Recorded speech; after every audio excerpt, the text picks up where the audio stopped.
भारत में एक ऐसा स्थान है जहाँ हर सावन में लाखों कदम एक ही दिशा में बढ़ते हैं। एक ऐसा ज्योतिर्लिंग जिसे खुद रावण लंका ले जाना चाहता था। एक ऐसी जगह जहाँ भगवान शिव ने अपने सबसे बड़े भक्त का उपचार किया।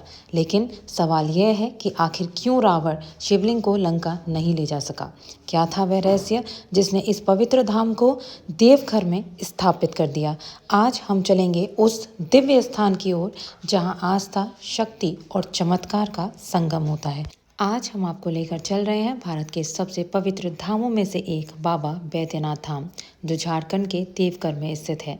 यह मंदिर 12 ज्योतिर्लिंगों में से एक है। भगवान शिव के भक्त रावण और बाबा बैजनाथ की कहानी बड़ी निराली है।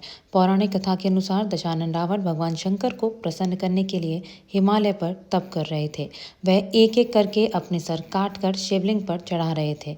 9 सर चढ़ाने के बाद जब रावण 10वां सर काटने वाले थे तो भोलेनाथ ने प्रसन्न होकर उन्हें दर्शन दिए और उनसे वर मांगने को कहा।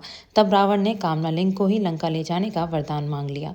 रावण के पास सोने की लंका के अलावा तीनों लोकों में शासन करने की शक्ति तो थी ही, साथ ही उसने कई देवता, यक्ष और गंधर्वों को कैद कर लंका में रखा हुआ था। इस वजह से रावण ने यह इच्छा जताई कि भगवान शिव कैलाश को छोड़कर लंका में रहें। महादेव ने उसकी इस मनोकामना को पूरा तो किया, पर साथ ही एक शर्त भी रख दी। उन्होंने कहा कि अगर तुमने शिवलिंग को रास्ते में कहीं भी रख दिया तो मैं फिर वहीं रह जाऊंगा और नहीं उठूंगा। रावण ने शर्त मान ली। इधर भगवान शिव की कैलाश छोड़ने की बात सुनते ही सभी देवता चिंतित हो गए।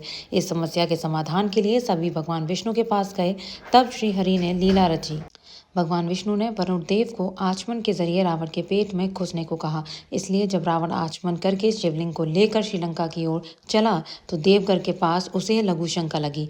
ऐसे में रावण एक ग्वाले को शिवलिंग देकर लघु शंका करने चले गए।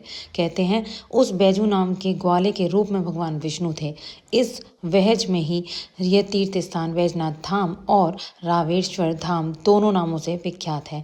पौराणिक ग्रंथों के मुताबिक रावण कई घंटों तक लघु शंका करते रहे, जो आज भी एक तालाब के रूप में देवघर में है। इधर बैजू ने शिवलिंग धरती पर रखकर स्थापित कर दिया। जब रावण लौटकर आया तो लाख कोशिशों के बाद भी शिवलिंग को नहीं उठा पाया। तब उसे भी भगवान की यह लीला समझ में आ गई और वह क्रोधित शिवलिंग पर अपना अंगूठा गड़ाकर चला गया।